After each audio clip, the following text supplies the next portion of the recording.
இரவு ஜெபம். கர்த்தருக்கு ஸ்தோத்திரம். சங்கீதம் 62:6. அவரே என் கண்மலையும் என் ரட்சிப்பும் என் உயர்ந்த அடைக்கலமானவர், நான் அசைக்கப்படுவதில்லை.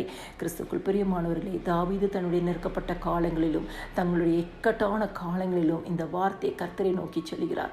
ஆண்டவரே, நீர்தான் என் கண்மலை, நீர்தான் என் ரட்சிப்பும், நீர்தான் என் உயர்ந்த அடைக்கலமானவர், நான் அசைக்கப்படுவது இல்லை என்று சொல்லி விசுவாச அறிக்கையை செய்கிறார். ஒரு கிராமத்தில் மழை வெள்ளம் பெருகி இருந்ததாம். அப்பொழுது அந்த ஆறின் நடுவில் கட்டப்பட்ட பாலத்தில் தண்ணீர் பெருகி ஓடியதாம். அந்த ஓடிக்கொண்டு இருக்கும் பொழுது இந்த பாலத்தை கடக்கும்படியாக ஒரு தகப்பனும் ஒரு மகனும் நின்று கொண்டிருக்கிறார்களாம். அப்போ அந்த மகன் யோசிக்கிறானா, இந்த பாலத்தை நம்மால் கடக்க முடியுமா?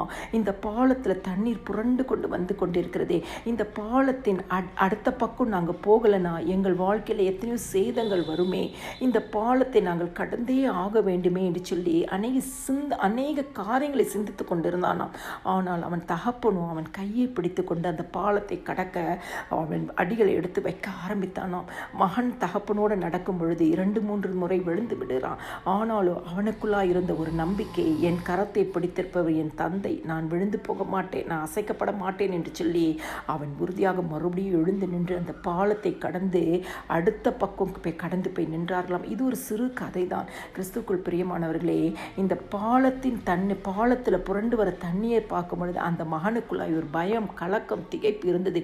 இன்னைக்கு இந்த இரவு நேர ஜெபத்தை கேட்கிற யாருடைய வாழ்க்கையாவது, ஆண்டவரே, என்னுடைய வாழ்க்கையில் இருக்க காரியங்களை குறித்து எனக்கு பயம் இருக்குது, திகைப்பு இருக்குது, ஆண்டவரே, கலங்கி கொண்டு இருக்கிறேன்ப்பா, என் இருதயம் துவண்டு கொண்டு இருக்குன்னு சொல்லி கலங்கி கொண்டு இருக்கிற உங்களுக்கு ஆண்டவர் சொல்கிறார், அவர் உங்கள் கண்மலையாக இருக்கிற தேவன், அவர் உங்களுடைய எல்லா காரியங்களையும் மாற்றுவார். இன்னைக்கு அந்த மகன் கடந்து போகும் பொழுது விழுந்து விடுகிறான். ஆனால் அவன் என்ன யோசிக்கிறான், நான் என் கையை பிடித்திருப்பவர் என் தகப்பன், நான் அசைக்கப்படுவதில்லை. இன்னைக்கு உங்களோட வாழ்க்கையில் எத்தனையோ சூழ்நிலையில் நீங்கள் ஒருவேளை கடக்க முடியாத பாதைகளில் நடுவில் நின்று கொண்டு இருக்கலாம். ஆண்டவரே, இதன் முடிவு எப்படி வரப்போதோ எனக்கு தெரியலையே, பொருளாதார தேவைகள் அதிகமாக இருக்கிறதே, இந்த தேவைகள் சந்திக்கப்பட முடியலையே, நான் என்ன செய்ய போகிறேன், தவித்து கொண்டு இருக்கலாம். பிள்ளைகள் விஷயத்தில் ஆண்டவரே, நான் எப்படி முடிவெடுக்கன்னு எனக்கு தெரியலையேன்னு சொல்லி திகைத்து கொண்டு இருக்கலாம். அநேக காரியங்களை குழம்பி கொண்டு இருக்கலாம்.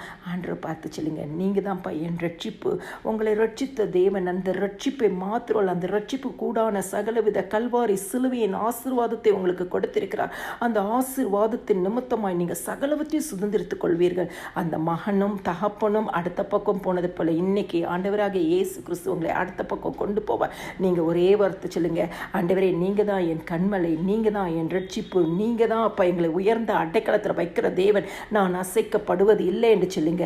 கர்த்தர் உங்கள் வாழ்க்கையை அப்படியே செய்வார். எல்லா துதிகன மகிமையுமே ஆண்டவராக இயேசு கிறிஸ்து ஒருவருக்கே செலுத்துகிறேன். ஆமேன்.